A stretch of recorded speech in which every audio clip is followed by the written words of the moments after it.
Make sure you hit all the right buttons. I did, except for my own button, which is fine. And we're live. Oh my God, I forgot what we're talking about. Stuff. Pew pew pew. Guns and stuff. Lasers. Yeah, we were just talking a little bit about guns, and we were just contemplating getting gun licenses. I actually have never been hunting before. Have any of you guys been hunting before? Nope. I have not. No, not like officially. Like getting like a wrist rocket, like trying to shoot something, but obviously no. A wrist rocket? What's Yeah. a wrist rocket? Slingshot. Oh, okay. Wrist rocket. That sounds like beating off, doesn't it? It does. Yeah. Yeah. All right. Yeah. Sure. A wrist rocket. You have to take my wrist rocket. What are you hunting with that, Daddy? Hey! You guys are too much. That was amazing. Tons of wrist rockets for sale. Oh, you're looking them up? Yeah, it's Amazon. See, when you these are fucking intense. Don't Google it. Yeah, that's not a good idea. No, see. Oh, wow. See, this is the one right here that I was talking about that I used to. Damn, that's like a serious thing, right? Yeah, there. because then it puts the pressure on your wrist right here, so you can cock this bad boy way back. Well, so that could really aimed at a human. This could F somebody up. Cause some damage. Yeah, $20 Amazon Prime. Why get a gun for home defense when you can just have a wrist rocket? Oh, can you imagine? Legal. Someone breaks into your house and you hit him with a stone right between the eyes. Ow! But not only that, but you're like, oh, dude, I'll leave. Like another rock through the window. Hey, hang on, wait, hold on, let me load up another one. Hold on 1 second. Ah, damn it, I missed again. Can you move over to the left? It's windy for some reason. You hit him on this side. You hit him like in the calf or something, like right in the shin. Oh, that would freaking hurt like a mofo. Oh man. Yeah, we were just talking about some guns, and I've messed around with some guns a couple times and went to some shooting ranges and stuff and had a good time. But I don't know what's what. I don't know what the difference is between this gun and that gun, and it's kind of fun though. I kind of like it, but I think having a gun license I think is a good thing, and being able to have a gun I think is a great way to be able to protect yourself. And we were just kind of talking, like, we don't know, there could be something that happens in an instant. Something can happen very quickly. You think about like what's going on with the planes right now. I think there's now 2 planes that, what if this is, coming from another country or something like that? Or what if, someone flies planes into a building again, or something happens and our society just gets changed really quickly, and you got to figure out a way to protect yourself. And we saw in, 2019, 2020, and even now, like, things are just, they're a little weird. And so if you can get a gun now, but as we were talking before the show, I know some people are against it, but to me, it makes sense to possess one around these times, because who knows what tomorrow will bring. And it might be really, really hard to get a gun or get ammo. Absolutely. It's funny. Like, I don't own a gun.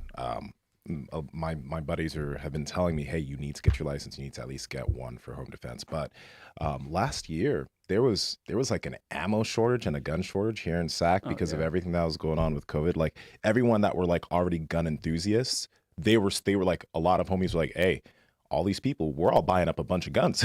Like, people were buying up guns because of what was going on. So it was already hard to get one last year. Right. Figure something else like does happen. Right, things are gonna inflate. Things are gonna be even more expensive. It's gonna be that much harder to get a license. It's an important thing to do, I think. Yeah, and the fact that we're live, I'm like paranoid. If I run out today and it's like, shit, you guys shouldn't have said that on there, because since you guys said that, luckily no one listens. But well, I think there's so many options with guns. I actually thought I would never really like it at all, but there's so many options with guns. There's so many different things that you can shoot. And just from a pure shooting perspective, like I end up liking a handgun pretty, I like that quite a bit. Here. I shot a bunch of other stuff. People try to give me the most powerful thing, thinking I'm going to fall in love with it bruising my shoulder, but the shotgun. Yeah. Some of those, fucking blasters, Yeah. But they're fun. They're fun to shoot and stuff like that. But I just like a handgun a lot more, and it just gives me a lot more respect for guns, and then just understanding guns and gun safety. The people that have guns, I think sometimes maybe the people that are on the outside looking in, they think that people are taking their guns out, shooting them up in the sky like you see on TV, and acting all fucking crazy. But gun people are going to be the first people to tell you, look, man, you don't ever behave that way. You don't ever act like that. Like, don't take any risks. You never point the gun at anybody. You point it down. I mean, there's all these safety measures, and they'll tell you over and over and over. They keep telling you, like, hey, don't do it that way. Keep your thumb away from the, where it cocks back and all that kind of stuff. They've got tons of safety measures, and the people I interact with are very, very safe with it, and they have a lot of precaution. Have you guys both been to a range before and shot? You haven't? I have not. No, I want to. Dude, the first time my buddy Micah took me to a range, he took me and I was shooting a 6 Sauer, which is a handgun. The target was maybe where that camera is right now. So let's say about 10-ish feet away, right? I was like, oh, this is going to be easy. The first shot goes like here. Second shot goes here. Third shot's like here. I don't even hit the target and it's like 10 feet away. And I was like, this shit isn't easy. I'm in a low pressure situation. No one's like, running away or whatever. I'm just trying to shoot a target that's right in front of me. And I didn't hit it for my first 3. Then I finally hit it a few times. I was like, Jesus Christ, guns are not easy. Now think about if like, right? Like that situation made me have more respect for individuals who have to use guns in high pressure situations. Cause I'm like, oh God, someone's running towards you. Someone's running away from you. Someone's running at another person. And they're like, oh. Hey, imagine using it and running at the same time. Oh my God. John Wick status. Like, yeah. I wouldn't be able to do that. Not at the moment anyway. I'd have to practice a lot more. But we're going to go to my friend's ranch and shoot some guns coming up. So we're going to bring the whole team. Oh, shit. Hell yeah. That's what I'm talking about. I don't know. We're working on getting on the schedule, but we're going to go to his ranch and have a good time, cook up some steaks, cook up some Piedmontese steaks. Oh, my goodness. And blow some shit up. Yeah. And have a good time. He's got cows out there and stuff, and he's got... Oh, we're going to shoot some cows? Yeah, we're going to shoot... Well, that's how you get the hamburgers in Nsima. We're gonna hunt some cows. They're like, it seems like I can't hit it. Watch out. He's getting ready to strike or whatever. Yeah, he's gonna charge at you. He's coming right for us. He's got some longhorns and stuff. Get the bigger guns. Cool. Have you guys heard this one before? My mom used to tell me this when I was younger because I used to have this discussion with her. She was like, if you do get a gun, you're inviting more of that type of violence into your life, right? Have you guys heard that one before? Yeah.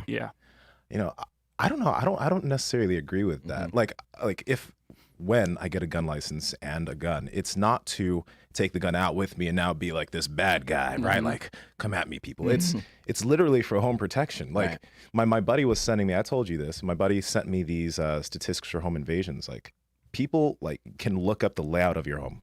If anybody really wants to take your stuff, they can look up the layout of your home. They can be at your window, break in, get to your upstairs, get to your master bedroom in like less than 10 seconds.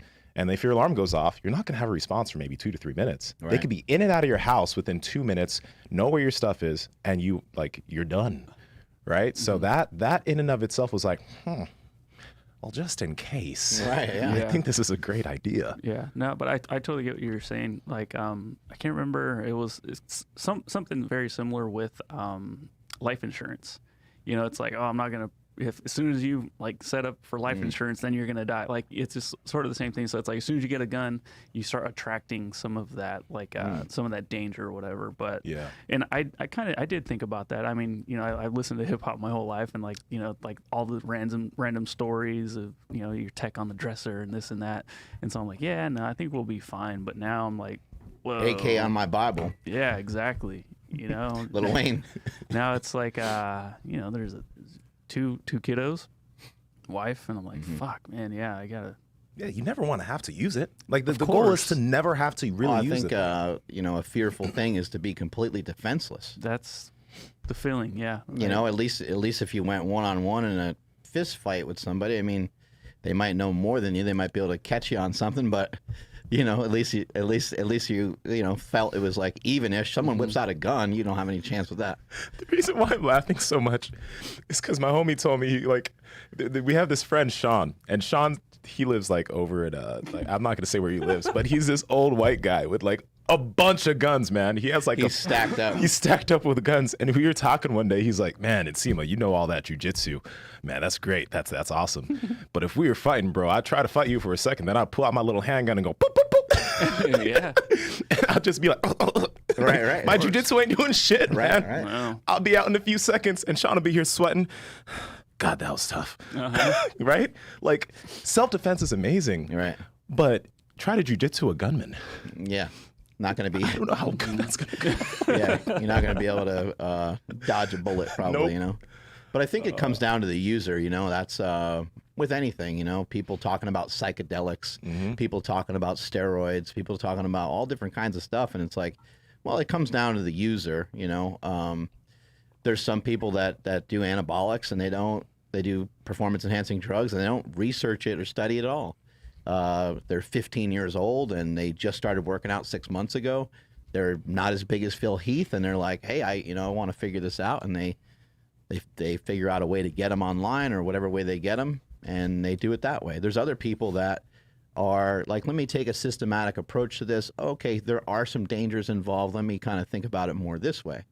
And the same thing with gun holders. There's people that get a hold of guns that maybe shouldn't have a gun because maybe they really never learned just proper care of a gun. I mean, you know, and just the safety measures that you have to have. The more trained you are with a gun, I mean, I don't really know, but I would say the more trained you are with a gun, the less likely you are to probably use it for something that would be considered quote unquote bad.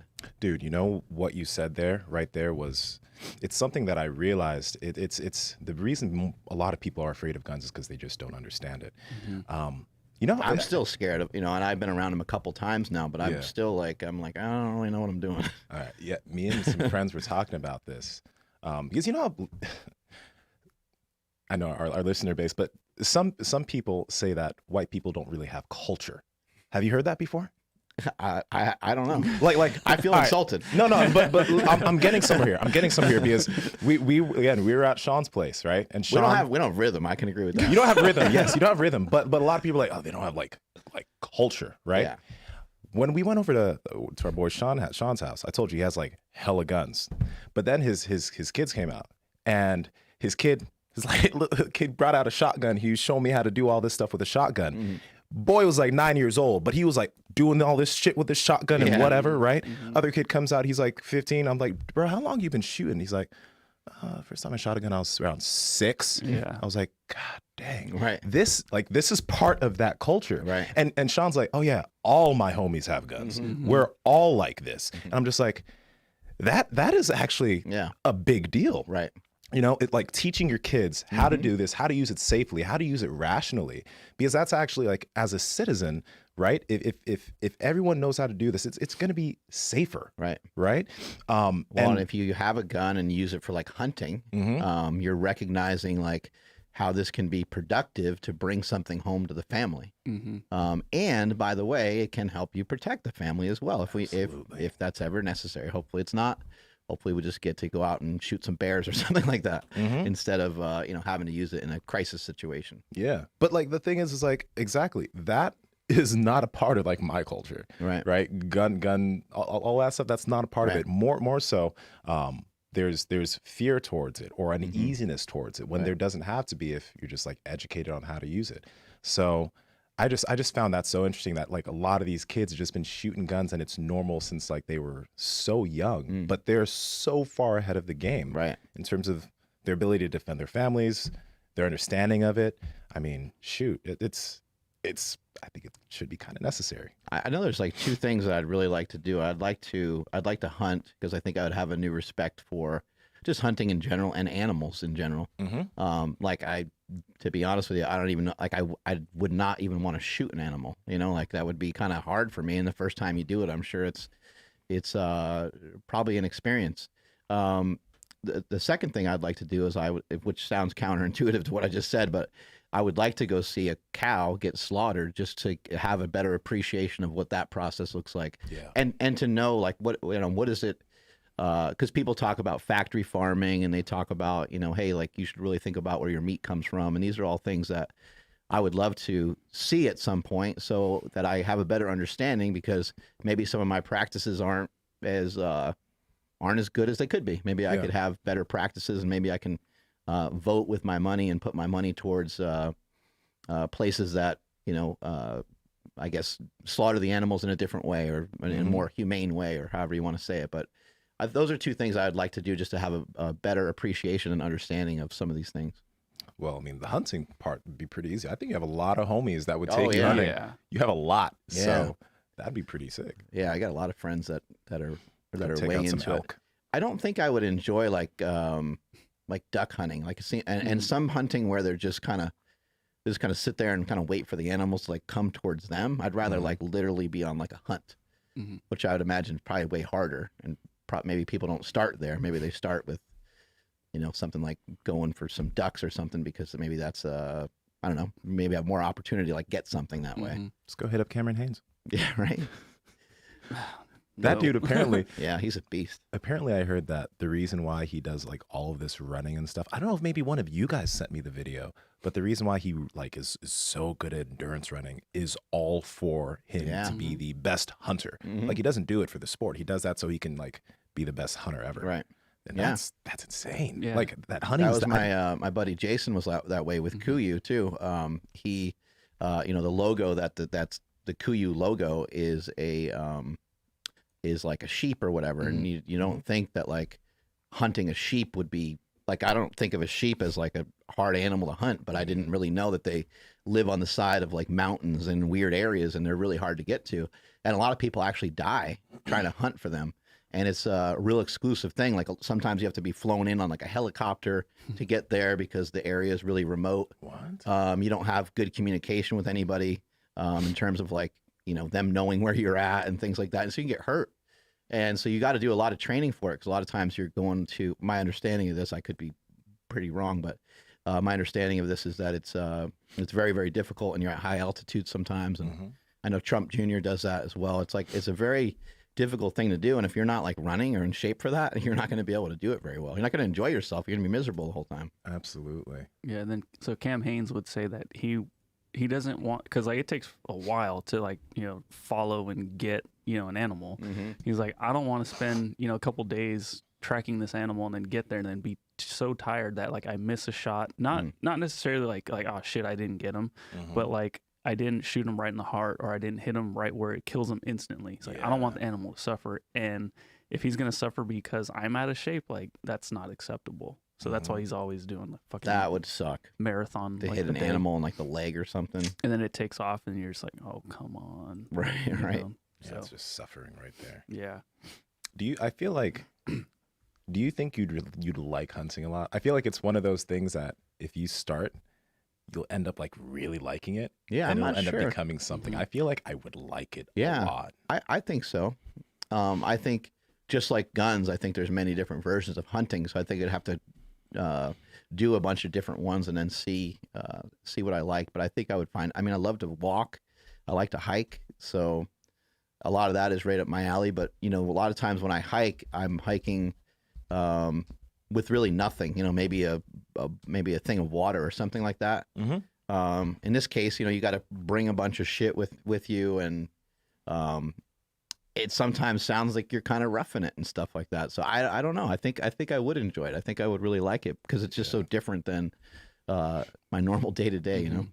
I know when I went out to like the range for the first time, I just wanted to go out there every single weekend because it was like getting better and more accurate. Turned into this kind of like a video game type thing. And it's like, ooh, it's fun. It's fun when you see aiming's kind of confusing. You have to aim in a different way than you thought for some reason. You're like, I think I'm aiming at it, but I keep missing. And then someone's like, oh, yeah, they're like, oh, you got to aim way lower. And you're like, really? Like, that's what I had to do. I aimed a lot lower, and then I was hitting the target every time. I was like, but now it seems like I'm shooting at the ground. Like, I don't understand the mechanics of this. It hits the target? Yeah, it hits the target. I'm like, this is weird. Bows are even worse. Oh, God. I think I told you guys bows about are great. that. Like, again, the target was like right there. I shot it, and it goes up here, and I thought I was shooting at the target, but apparently I had to shoot lower, way lower, and then it hit the target. It's like, what the fuck is this? Right. Right? God. I just remember like one of my cousins would get like a pellet gun or a BB gun. And it's like we'd go shoot it and I'm like, wow, I am not anywhere near, like, you know, here's like the target and then here's like the backdrop, and I'm like, oh shit, where did that guy go? Maybe there's like a perfect height for this stuff, because it also, all of this aiming stuff depends on your height, right? So maybe like someone that makes I sense. must be way too tall. Right. It's like people are like, I'm too tall to squat. I'm too tall to shoot correctly. That's all it is. Yeah, it's not that. It's not that we suck at it. Hey, have you guys seen Bones Jones getting big and getting strong and moving around some weights? He did a 605 deadlift for 5 reps on a rack pull the other day, and it just looked like chump change. I mean, it looked super easy. Bones is prepping to fight his first heavyweight fight, and it's for the heavyweight championship of the world. Versus who? Stipe Miocic. I think that's how you say his name. Yeah. And that should be a hell of a fight. Stipe is an amazing fighter. I mean, I just love the competitiveness of some of these guys. You know, like Conor McGregor jumping into different weight classes, and I think maybe people from the outside, maybe they don't really understand like that's a huge deal. And for Bones to go from normally weighing in at 205, probably usually weighs like 215. In this case, I think he is about 200, and he's like around 240 pounds, carrying around a lot of extra body weight on him. So I think some people are like, oh, well, when he makes that, when he does the 205 weight class, he's probably like cutting, but he's normally, I think it's just 210, 215. He's not very heavy. So he misses a meal or two and boom, he's 205. Looks like he has a pretty fast metabolism, but we haven't really seen a lot of UFC guys using powerlifting.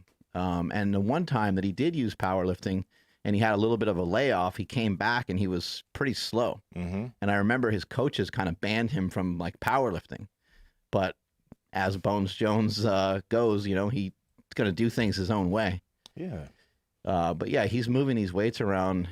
I think powerlifting, one area where you do maybe need to be a little bit careful with powerlifting is that he's just, I mean, come on. He could have done like 1,000 reps with that.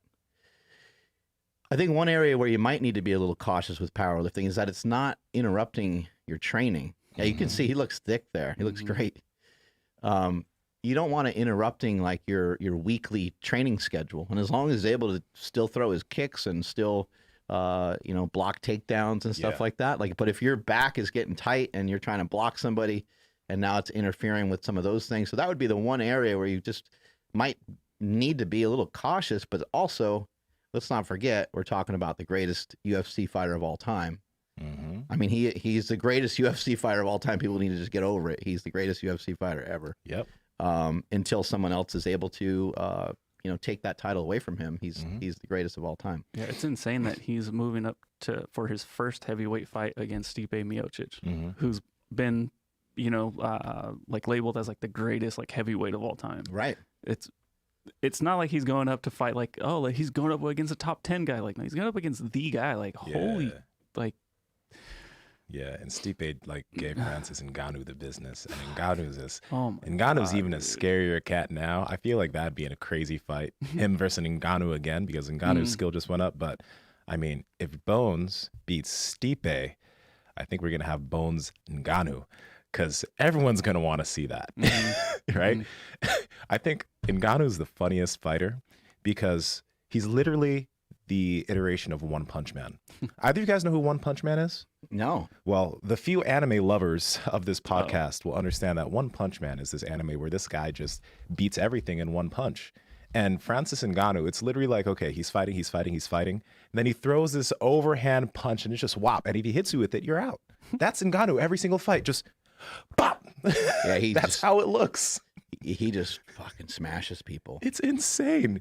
You can't get hit by him, but that. Is this One Punch Man? Yeah, that's One Punch Man. Hey, all right. You know what? Let's just get this going here. If you've never watched anime before, and I'm a nerd, straight up, start with this. This is fun. It's engaging. Just watch season 1. I know it's childish and it's a cartoon, but you'll enjoy it. This is One Punch Man, and that's Francis Ngannou. How much confidence would you have if you were One Punch Man? Bruh, so much. Anyone could say or do anything to you at any time and just be like, I can kick your ass with one punch. One punch. Like, you'll just be annihilated. You'll be done. Absolutely. Doesn't matter what you do or what you say or what you know. I'm punch you once and it's gonna be over with. Fucked up. It's like, done. Like, how many punches is it gonna take for you to get me down? It's like, I just need one. I love the creativity of anime. One Punch Man. What a great name. It's so, dude. This shit is so funny. Like, it'll make you crack up. Mark, is that him right there? No, that's not him right there. He's the guy in like the yellow jumpsuit that's like bald and looks like a nerd. Mark, if you ever watch an anime, just watch just the first few episodes of this. I guarantee you will laugh your ass off. You will laugh your ass off. Is he jacked, One Punch Man? Yeah, he actually is pretty jacked. He's pretty jacked. His only workout was like, I think, 100 push-ups, a 1 mile run or something. Yeah, there he is.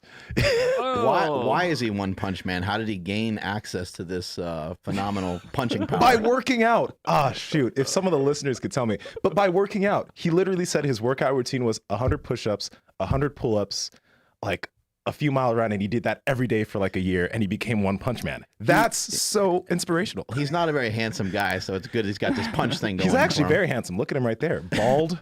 He's clean. He's amazing. He's One Punch Man. Oh my God. That's great. It's great, man. You got to check it out. When my kids were little, they used to watch a show called Lazy Town. Lazy Town? Yeah, Lazy Town was really funny. It had this, the main character in it was called Sporticus. And the reason why I know this is because they watched it every day. Okay. But it was all about exercise. And the villain was trying to have kids not exercise. He was always like interrupting their workouts and stuff. And he was giving them like candy and shit like that. What? It was hilarious. That's an amazing cartoon. That's fucking dope. Yeah, you should look it up. And it wasn't a cartoon. It was like it was with real like actors or whatever. Wow. Oh shit. What was it called? Sorry. Lazy Town? Lazy Town. Lazy Town. Yeah. Wow. That show was dope. That's really cool for kids because it's like I loved watching it. I'm like, this is great. What? yeah, get kids to work out. Like don't take that broccoli from that kid. Come on, let's go. What you said the villain's name was what? I forget what the villain's name is, but the main guy is Sporticus. Is that Sporticus? Yeah, Sporticus. Yeah, doing all his little flips and turns. Yeah. See, Sporticus is dope. Yeah. Oh my god. Yeah. He's break dancing and shit. Wow. Yeah, and he teaches you like how fun it is to be, athletic and strong. I mean, he's doing all these like flips and stuff as we're watching this on YouTube right now. Wow. Let's bring back some memories. I remember that guy. Yeah, there's the villain. I didn't know what it was, but damn, I wish I could remember what his name is. Wow.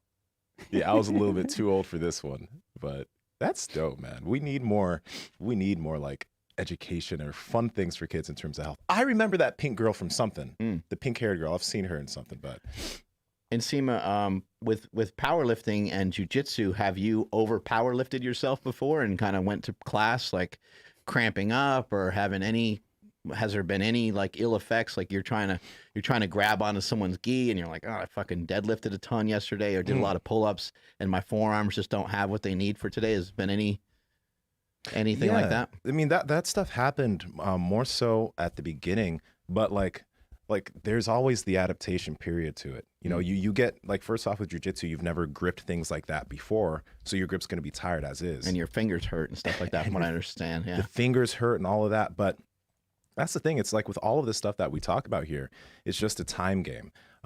You adapt to all those gripping, you adapt to being able to work out and do it, and you get better at it over time.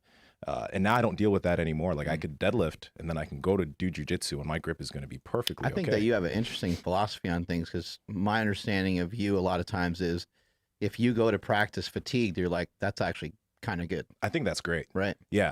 Jeremy Avila. Things aren't perfect when you go to practice and you're like, well, I know if I rested a little bit that I would, and you'll do so on game day, you're going to be a little bit more rested and stuff like that, right? Me and Jeremy Avila were DMing back and forth about this. And I think it's, if you're a stronger athlete, and a lot of powerlifters and bodybuilders just wanting to start and get into jiu-jitsu, I think it's great if you do some weight training beforehand, because you already have the advantage of being strong. Most people at your school aren't going to be as strong as you. So if you go in there fresh, your immediate action is going to be like, I'm going to do everything as strong as I can. And you'll get away with a lot of bullshit because of your strength. But if you were to train here, do some lifting, maybe nothing too crazy, but some lifting and fatigue your muscles a bit, you'll be more in tune to actually use technique in your training, because it's going to be much harder for you to just overpower people with your brute strength. And your technique's going to be better as a strong guy. I think it makes sense.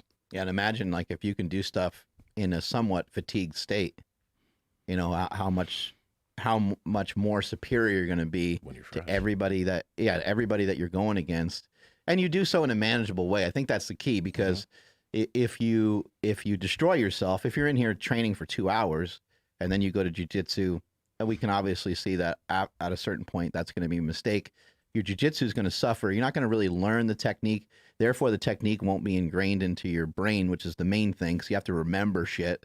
You're like, how do I get this arm this way? And that stuff has to be second nature, to where the second someone goes for something, you're already on to the next thing. And then on top of that, you're thinking about the next move, or what you're going to do, or what they're going to potentially do to counter the movement that you just made. So you have to be really freaking sharp to be able to pull this stuff off in jiu-jitsu. And if you're able to do it in a slightly fatigued state, imagine what's going to happen to people when you're sharp and you're feeling good.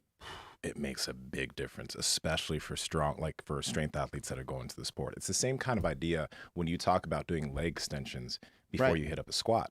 It's like you're pre-fatiguing yourself, but when you do that squat, you kind of have to be more in tune with your form during that squat, because your legs are already pretty fatigued.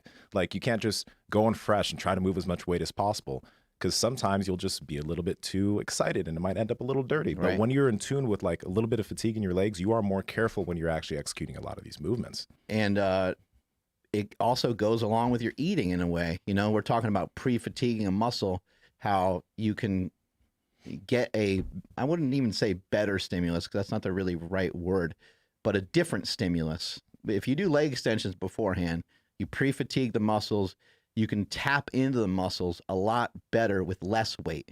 Yes. That's not to say that if you started fresh and used 315 as opposed to 225, that you could potentially have a better workout with the 315. It's just a different way to get there. It's a way that allows you to use less and, quote unquote, get away with less, potentially not over exerting your central nervous system, potentially not doing damage to your back and spine, because you otherwise would have to handle more weight. So there's a lot of reasons to do these things. And I think it's good to train both ways, because I don't think there's really one right way to do things. But when it comes to nutrition, I just learned this past year through talking with Joel Green. And then we had Alan Flanagan, who really backed this up. And I couldn't believe some of the stats. I'm not going to even bother to quote the stat that he said about diabetics doing this preloaded meal, but it was something like they managed their glucose like 95% better or something like that. It was wild. I was like, what the hell did he just say? Like, that's a real study? And how come people aren't talking about that more? So the second meal effect, you know, Joel Green has basically said, if you have protein and fat about a half an hour, and with Alan Flanagan's study that he saw, it was breakfast and lunch, so there was more of a gap than a half an hour. But Joel talks about this kind of half an hour to an hour thing, where if you just have a protein shake with a little bit of like olive oil in it, could be any kind of fat and protein together before you have a meal, it can help you manage the glucose a lot better. It can help you manage the calories a lot better, which is like, you know, these things need to be, we need to hear about these things a little bit more. And I've been talking about it forever, but I do have a continuing glucose monitor. I will put it on, and I will put that shit to the test in like a week or two and see how it works. You know, before I have my main meal each day, I'll have a decent amount of carbs in the meals to really see what it's going to do to the glucose. And then I'll do it with, you know, one day I'll do it with the preload, one day I'll do it without, and maybe we can get a little more evidence into some of these things. But yeah, it's really interesting. I mean, shit, if you can, and this is something I've been telling people for a really long time, when people want to have a cheat meal and they want to do things like that, you're going to go out and enjoy a night with your significant other, and you're looking to have some fun. You know, you're going to drink, you know, you're going to do this, you know, you do that. Still check your boxes and make sure you're getting your nutrients in that you need, you know, and something as simple as having a protein shake before you go out to dinner, you might think like, oh man, like that's going to kind of, you know, spoil my dinner, or I'm not going to be as hungry. That's kind of the point, you know? And typically you're probably mowing down steaks left and right. And, or if you're on point with your diet, you're eating chicken and steak and meat, like, and things like that. This will give you an opportunity just to order something completely different, you know, order the pasta, you know, make a different decision, and get something slightly different. But during the day, you know, make sure that you had, you know, some adequate amount of protein, and try the protein shake before you go out to eat. it's going to help you just to make better decisions. You're not going to be as hungry. And so you might enjoy, you know, some mashed potatoes and you might have a dessert, but that'll be the end of it. And it'll be a lot easier to have your mind really clear. You know, they say fatigue makes cowards of us all. And if you were just thinking of a scenario where you were like drowning or something, how good is your decision-making skills when you're in that frame of mind, you know, when you're like that. So when you're tired, you're beat up. A lot of times we tell ourselves we're going to do something, but as soon as we're kind of tired or exhausted, we bail on it really, really quick. How amazing would it be though if you know, you have been preaching this for a long time, but like, you okay over there? Something came to mind. I'm go all right, ahead, cool. You know, people that if they don't want to change their poor eating habits, they are having a hard time going on their 10-minute walks. But it's like, hey, from now on, just your breakfast meal, like let's just make that super duper protein heavy, and then after that, do whatever you want to do. And then imagine if like that's the one thing that can at least keep them close to not, you know, gaining that extra X amount of pounds per year. You know, like maybe it's half of that or whatever it may be. But something as simple as whatever that is, and you're killing me. Sorry. Keep going. No, that's fine. Sorry. I just... What you got? I'm sorry. There's a great analogy for this. Here we go. All right. So like, no, this is like, you know, when you're hungry, you're not thinking clearly at all. Right? It's just, I know it's coming next. You're not thinking clearly, right? So you got to kind of just stuff your face with some meat just so you can like, you know, because when you eat some eggs or some meat, then when you, let's say you want to get some pizza and you get a pizza, then you're not really that hungry. You're like, oh, wow, I had my whatever. I can have a slice. I don't want to eat the whole thing. It's just like as a dude, when like you're super horny and you make bad decisions. But once you bust a nut, you're like, what the fuck? What was I thinking? That makes no sense. Let me go do the shit I gotta go do. Can I cancel all my credit card information? Like, holy shit, I gotta unsubscribe from all these OnlyFans sites. Or why was I watching that midget fuck that grandma? That was not like me. I'm not normally like that. What am I, some sort of sick bastard? I was just craving some pizza. Next thing I know, I'm watching. Oh man! Delete your history. The analogy works so well. Absolutely does fit though. It fits, right? That's why I was just like, this is perfect. Well, you're just like, I need this, you know, like I need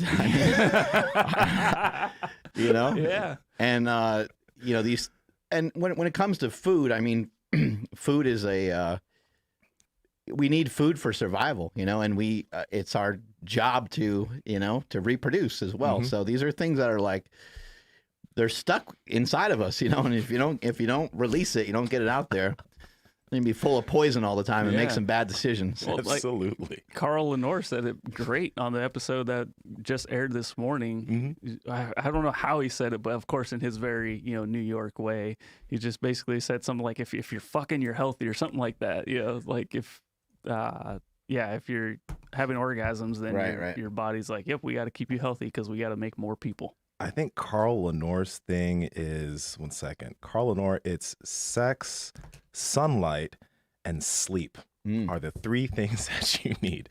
Sex, sunlight, sleep. Those are Carl Lenore's big three. That works. Yeah. That works really good. I dig it. But yeah, you guys should check out that episode. If you're listening to this and you haven't, it just aired. It's amazing.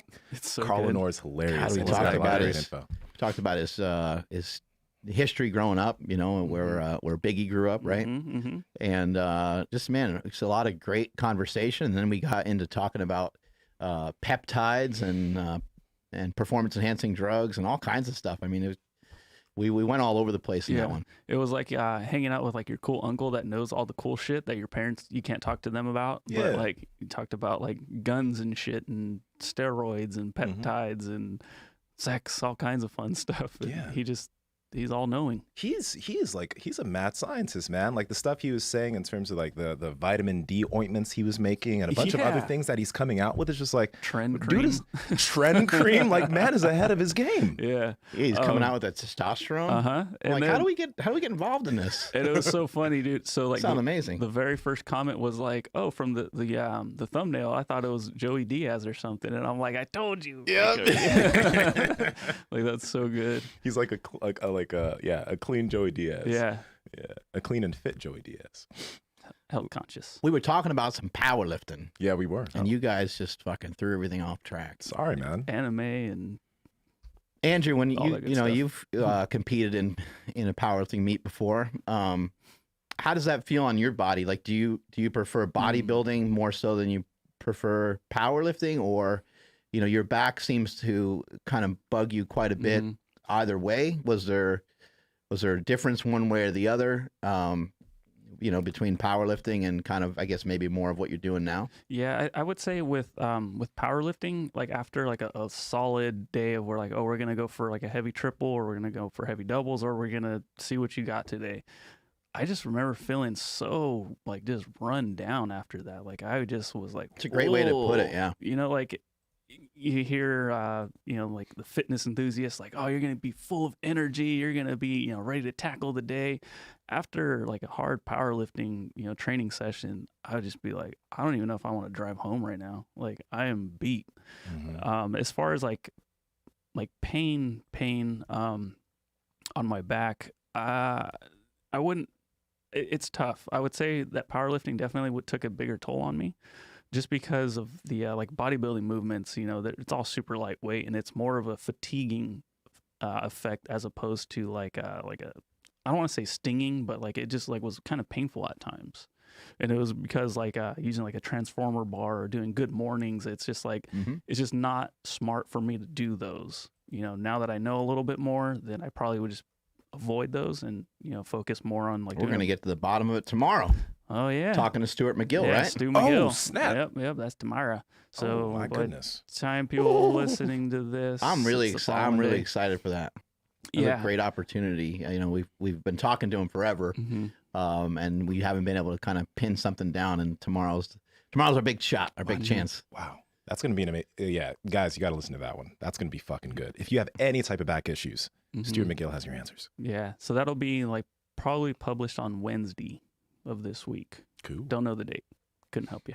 Yeah, I think with one of the things that's amazing about bodybuilding is, I've said this before, and I think with powerlifting in some sense too, but to do powerlifting the way that maybe you get to compete and things like that can be very difficult for people. But the powerlifting movements are great for people to keep in. I would love to see people squat. Some sort of representation of a squat, some sort of representation of a deadlift, some sort of representation of a bench press, and have them in their workouts maybe like twice a month would be plenty. You don't really need probably more than that. But a lot of times when I hear somebody say, oh, I kind of stopped squatting because of my knees, or I stopped squatting because of my back, I'm always kind of thinking like, man, you were like, it's kind of a shame because you were right there. Like you were right on the cusp of probably making the progress you were looking for, but you probably needed it's hard to be patient because you like want the results right now. And it's really easy to talk yourself out of it. You're like, I don't really feel my legs that much when I squat anyway. I tend to round over. I use my lower back. It's kind of it's not doing the same thing for me as like the leg press. Yeah. But what you're missing is like, the bench press isn't this way, but the squat and the deadlift are this way. These are essential human movements. And if you focus in on getting better at the movement and not necessarily focus on the weights, you're going to notice profound effects that are going to really benefit you a lot. So whether you have a plate on there or you got 4 plates on there, I think that part of it is just would align more with what your goals are. If you're trying to compete in powerlifting and you're trying to be in a certain weight class, yeah, you're going to have to start to move around some weight, and you're going to have to roll the dice here and there. But just to utilize the powerlifting movements, I think can be great. If you utilize them to the point where you're lifting really heavy all the time, it can make you feel sluggish. It can make you feel beat up. It can, like, to me, the way that I always kind of described it, it's like, I feel like I just plugged myself into the wall for a little while and someone just siphoned the energy and the power out of me for a little bit. And then I need like a day and a half, 2 days, and then I feel fine again. And then I'm able to kind of go at it again. So it can kind of zap you. It can kind of make you feel like that your power is like, rather than being 100% or 90%, you're now at like 65% or 75% because you put all that power into the weights. But don't forget how important the movements are. Stick with I did some deficit deadlifts the other day, just standing on a plate.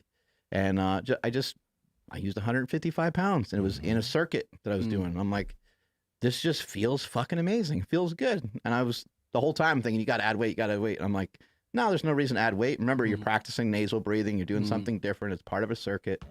Just be a wimp and lift the lighter weight and just worry about the movement. Get better at the movement. Move better.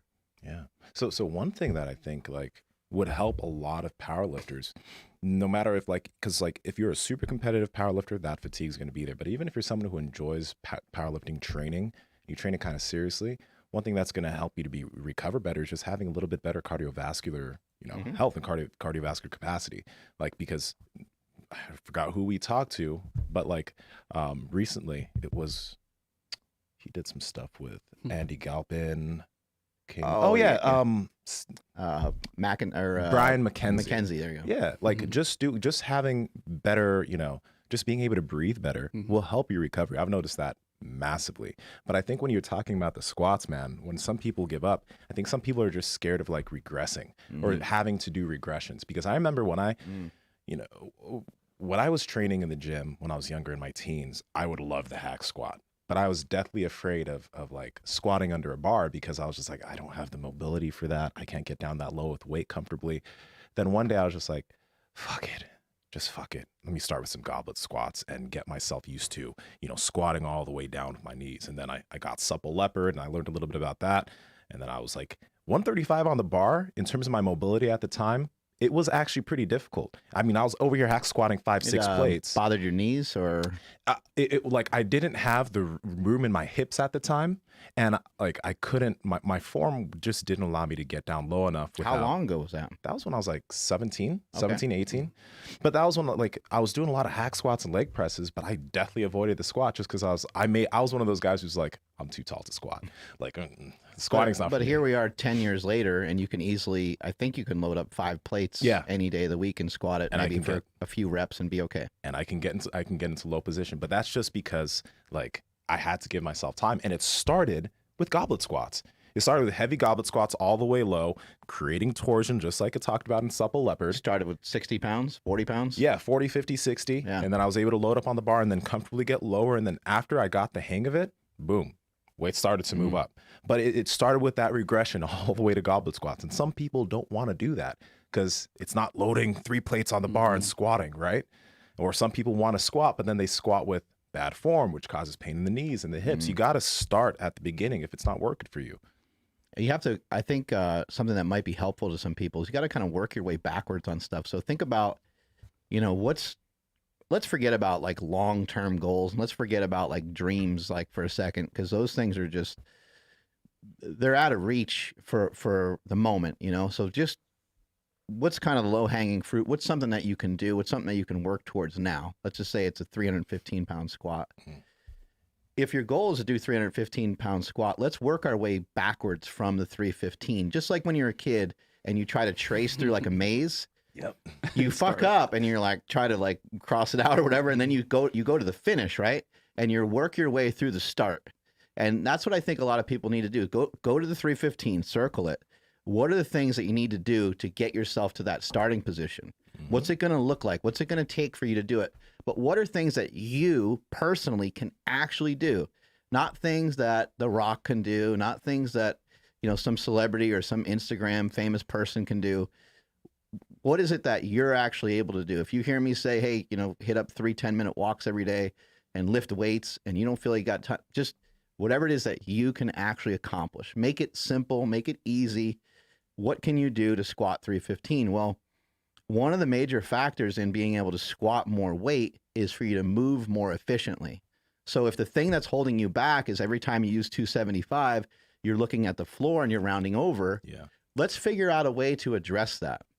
Are we going to be able to address that with 300 pounds? We're not going to be able to address it with 300 pounds. I suppose over a long period of time, maybe I would learn a little bit more about jiu-jitsu if Nsima just tapped me out every 5 seconds, but I'm not going to get very good until I'm able to ask questions, say, hey man, can you, can you slow it down? Like I don't have any idea what I'm doing. And I barely know what's going on. And then if we slowed things down, if we did stuff at a much lighter percentage, I could start to learn things and I could start to make major progress. But if we're going way too fast, you can't change your form. And we see this in other sports, but we don't see it in lifting that much. People don't really practice. What you did was practice the lift. Mm-hmm. I think it's worth mentioning again, a goblet squat with 40 pounds, and then a goblet squat with 50 pounds, and then a goblet squat with 60 pounds, then a transition over into the barbell. And here we are 10 years later. I know that seems like a crazy amount of time 10 years later, but you probably were able to do this as early as 5 years ago. Yeah. Something like that. Move around 5 plates on a squat. Have no facial expression whatsoever. He can like sit at the bottom of a squat, wink at you, and hang out down there for a minute and come back up and look very powerful and strong. And he's got some pretty jacked legs too. These are advancements that you can make. They're gonna take a while, but don't be afraid to make that step backwards, because that step back into taking off some weight off the bar, learning how to do the lift the right way, can be the very thing that could advance you forever. And if you do what I did and you ignore these things for a long time, then you get yourself in a position where it's hard to even put your arms in the right position for a squat. So people see me squat way out here. Well, over a long time, I'm just like, well, fuck it, I'll just put them out here. I never addressed it. I was never like, hey, if I just stretch for 15 minutes every day, this will never be a problem. My elbows will be right here. My elbows won't hurt from doing that. I won't cause any further injury or harm, if I can do that. And it ended up compromising when I moved over into raw powerlifting. It was too difficult for me to squat with the bar high, and it cut my squat down by like 100 pounds. I move less efficiently, so every time I squat, rather than the squat being of great benefit, it actually kind of hurts. It hurts my knees or it hurts my back. If I just take a step back and use weights that are manageable, use things that don't hurt on a scale of 1 to 10, anything above like a 3, then I'm good to go and I can make progress all over again. Exactly. I think the big idea about all of this is that we need to look at like all the regressions if something is not working for us. Like a great example is the box squat. I think a lot of people who are like, oh, squatting hurts my knees, or I can't squat well, or even learning how to hip hinge is difficult. Fucking do a box squat. Like hip hinge down to a box, touch the box, and come up. Like you can progress that with weight, and then you can slowly allow yourself to go lower. And that's an amazing progression right there, from a goblet squat to a box squat to an actual squat, right? A lot of these movements, like we're gonna have Knees Over Toes guy on the podcast soon, and I've been paying attention to a lot of his content. I bought his whole course thing, and I've been like looking through all of it because like I want to work on my knees quite a bit. But he was doing a lot of this stuff as far as like the knees over toe squat and whatever. But the great thing is that he has regressions all the way to the beginning, and if you start with those regressions, you will be able, hopefully you'll be able to do a lot of these really advanced, crazy looking things. And that's exactly how it's been working for me. Like now I can do that crazy knees over toe squat without pain in my right knee, because I worked from the very beginning, the very not sexy looking body weight type shit. I think that's what if you're having problems, that's what you got to start with. You got to have the balls to start doing things that look easy. I don't want to. I was going to say, I think people are, the progressive overload or whatever. I'm rounding over, but if I keep hammering them out, they're going to get better. That's the direction that most want to go, most, myself included. No, I'll figure it out. Like my back will just get stronger. It's like, no, well, it hasn't worked. So I got to try something else. Sometimes you're like, well, 2 years ago I was lifting this. Yeah. But it's, you can't do that to yourself. It's not about that. You're in some new circumstances. Maybe your training got derailed for a little bit.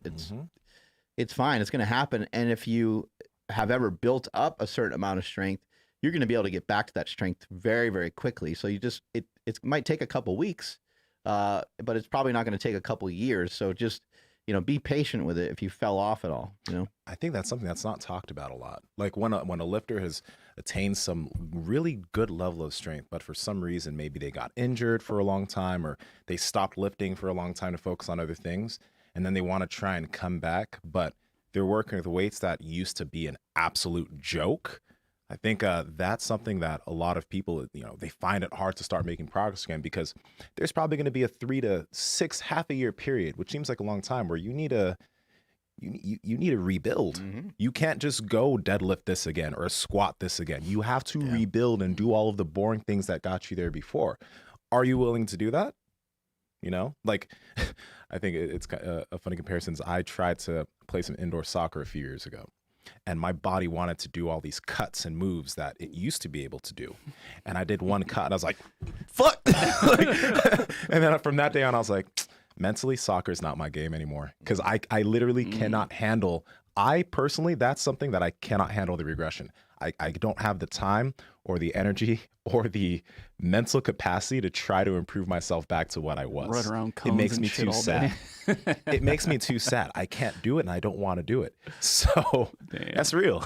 It's understandable. That happens. And I think, you know, for myself, you know, with the weights, you know, I used to lift versus what I do now, it's just, everything's just different, you know. And I was on Dr. Sean Baker's podcast yesterday, and when I was on his show, he asked about powerlifting, and he asked, like, do you still lift that way? Do you miss lifting that way? I just miss it in a sense of, like, just felt good to, like, you know, be able to pick up those weights.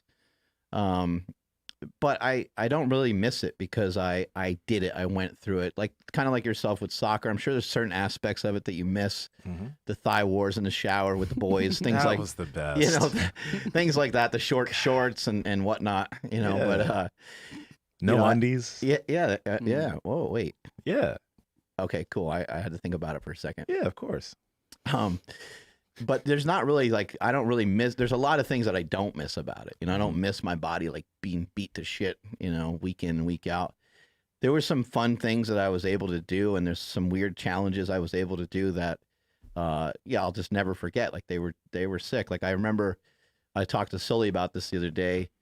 We were talking about Julius Maddox hitting this 782-pound raw bench press and just a pair of wrist wraps at the hybrid meet, and he smashed a weight, and he looks like he's well on his way to bench pressing 800 pounds. And so Sully started asking me about, you know, when I was benching heavier weights, and I was lifting in a bench shirt, which assists you quite a bit.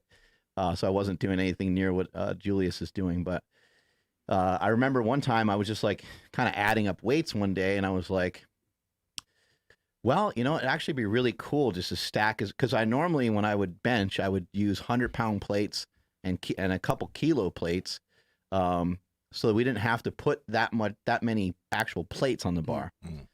And I started benching over 900 pounds. Like, one week I did like 910. A couple weeks later I did like 925, and I think I ended with like a 945 bench, and it was off of some boards. And as I was prepping for that, I was like, let's see. So 6 plates is 585, you know, and I'm like doing the math. I'm like, 7 plates is 675. And I'm like, the next one up, 8 plates is 765. And then it goes to 855. And then it goes to 945. And I'm like, that would be, I'm like, 1, 2, 3, 4, I'm like 10. I'm like, that would be 20 40-pound plates, 10 on each side. I'm like, that's what I'm going to fucking do. You know, so, like, I missed some of that. Like, that was fun to be able to, like, just have the weights to where, like, if somebody was filming it, you don't even see the end plate. Yeah. The whole screen is full of fucking plates. That kind of shit was fun. Being able to, like, go over and, like, do something that someone else was doing, like, cold, and just do it for reps and be like, oh, is this what you guys are trying to do? Like, just to kind of, like, mess with people and talk trash and get people motivated and fired up. It was fun to do stuff like that. But other than that, I don't miss all the bullshit that it took to get to that level of strength. Dude, look at this 728. Oh, should I messed up? Hold on. Rewind. Julius Maddox is so big. Dude. I mean, and put some weight on the bar for one, but wow. Jesus. The beautiful thing about this is that, like, this man is just bringing the bar down to his chest. Like, it's not like it's right. all the way down. He's benching. And he's benching. Yeah, he's probably 6'2" or 6'3". Yeah. Yeah, he's tall. He's a big dude. God. He's got an 800+ pound deadlifter lifting off to him. That makes sense. 783. Andy Wong, right? Yeah. Burp. Oh my God. An interesting thing. Play that one back one more time. An interesting thing amongst the best bench pressers in the world that I've ever seen is they almost always accelerate as they get towards their chest. But it never looks dirty. It never looks like the weight fell. But watch it again and watch how he has some tension on the bar at the top, and then he lets it go about halfway down right there. Ooh.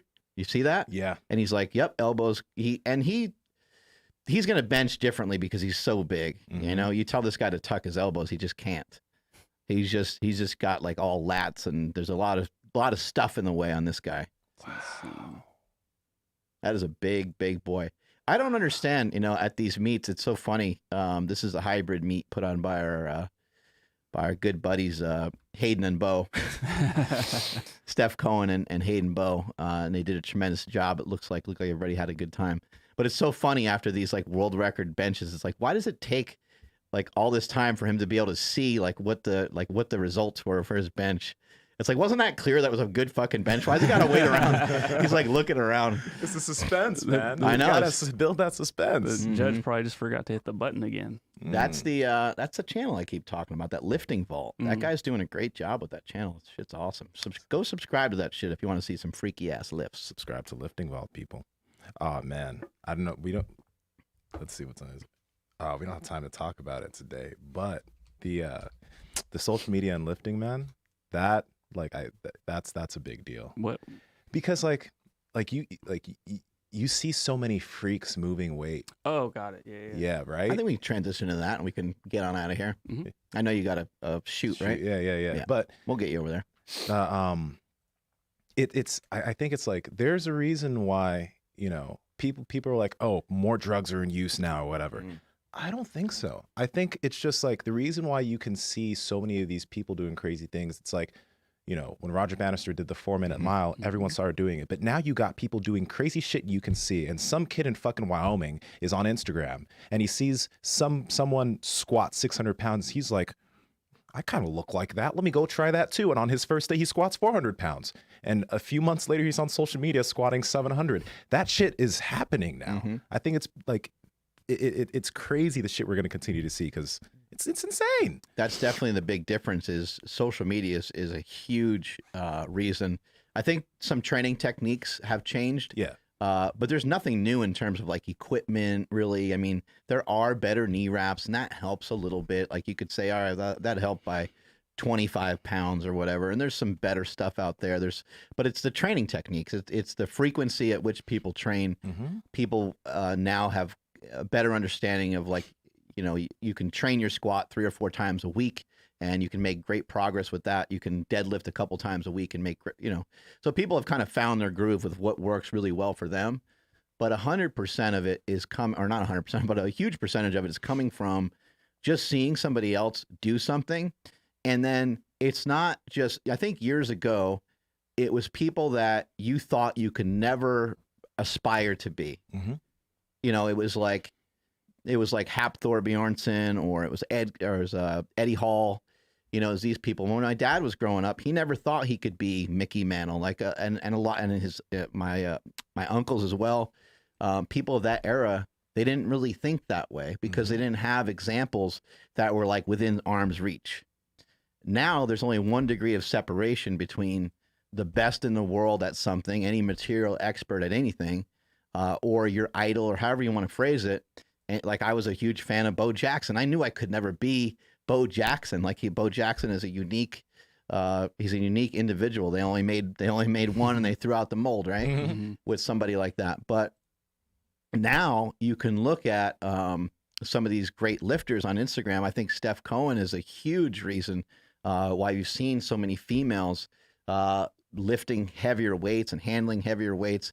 CrossFit is huge, or the movement of CrossFit was huge, having more girls with barbell. Like maybe maybe some girls at a certain time just never even thought of that as an option. Yeah. And now they're like, oh, wow, like that girl just deadlifted 500 pounds and holy shit, like she's got a great figure too. I'd love, I don't know if I can do that, but I can work on it. Like, I feel like I'm pretty strong. I'm a little bit thicker. I can go and move around some weight and see what it looks like, right?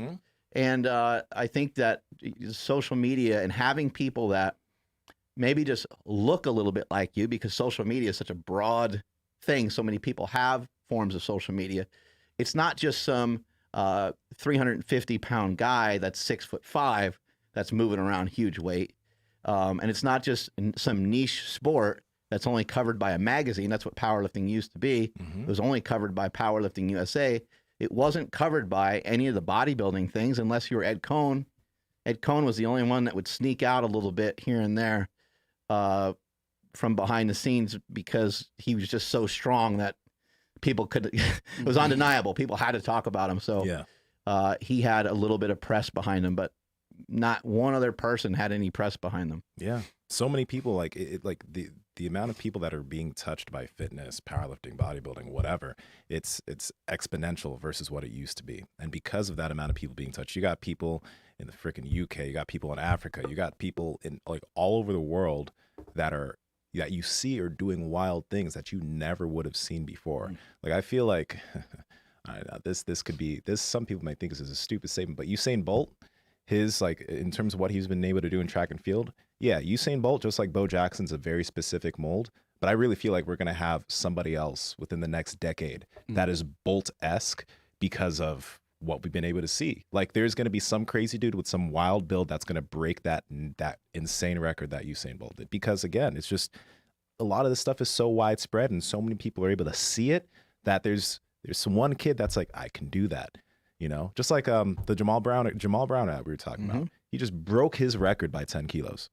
He's like, oh yeah, I just broke my all-time world record by about 10 kilos. And Was it a total record? Total record. His all-time world total record by 10 kilos. And his last deadlift, that was like 908.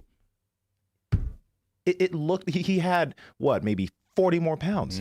That just showed, like, he's fucking, he's sandbagging everyone. He's just like, let me keep breaking my record little by little. Yeah, but so like even with lifting records, and maybe he was inspired by someone like a Kevin Oak or something like that. You know what I mean? Yeah. Like even like Usain Bolt, you know, like now the bar is set, right? Like now everyone's gonna get like, if someone is like, oh shit, watch out for this, like they're gonna get compared, and so then that person's gonna have something to, you know, to strive for. But also just the sheer ease of sharing information, like not necessarily just watching somebody, you know, destroy some weight or something, but like, you know, vertical diet. Like how many powerlifters are now in better shape because of just simple nutritional education, which wasn't as easily, you know, available before. Everyone's got their Tupperware to powerlifting meet, and they're eating rice and steak or rice and ground beef. Yeah, because if you think about, like, you know, a brainiac's gonna read books on everything, but like, you know, a traditional lifter might seek out information on how to lift more. They might not spend that much time on, you know, nutritional stuff. And now it's like, well, shit, dude, that's a Google search, that's an ebook away. It's all available to you now. And what about when some of these people make a post and they say, I'm just not feeling it today. You know, I got done with my contest, and even though I did really well, I kind of have the blues. I'm kind of depressed. Well, there's somebody else out there watching, and they're like, what? Like, this person feels that way too? I'm not alone in this? Like, you know, and they recognize that a lot of these things that we feel and a lot of these things that we go through are more common than we thought. And so somebody might be going through a rough patch, and maybe that person that made that post said, you know what, hey, at least I still got in there and moved some weight around, and I can feel better about that. And maybe that motivates that person to say, shit, you know, I gotta get back on point with what I'm doing as well. Pretty interesting stuff. Yeah. So what's going on with you, Mark? You're not eating. Yeah, I know. The hell? It's weird. I'm doing this kind of Walter Longo. It's like a modified fast, basically, where you mainly only use like a bulletproof coffee. I could have other stuff, but I'm like, if I eat anything, I'm going to be way hungrier, actually. So there's like small things that you can eat. It's called a fasting mimicking diet. And it's for 5 days. We're on day number 2. I'm feeling good. I mean, it's crazy to like the amount of weight that you can lose in like such a short period of time. I don't recommend anybody to utilize this as like a weight loss strategy. I'm utilizing it more for some of the weird health benefits, and we could talk about it in a future show. But the name is Walter Longo. You can look him up on like YouTube, and you can find out tons of information. It's called a fasting mimicking diet.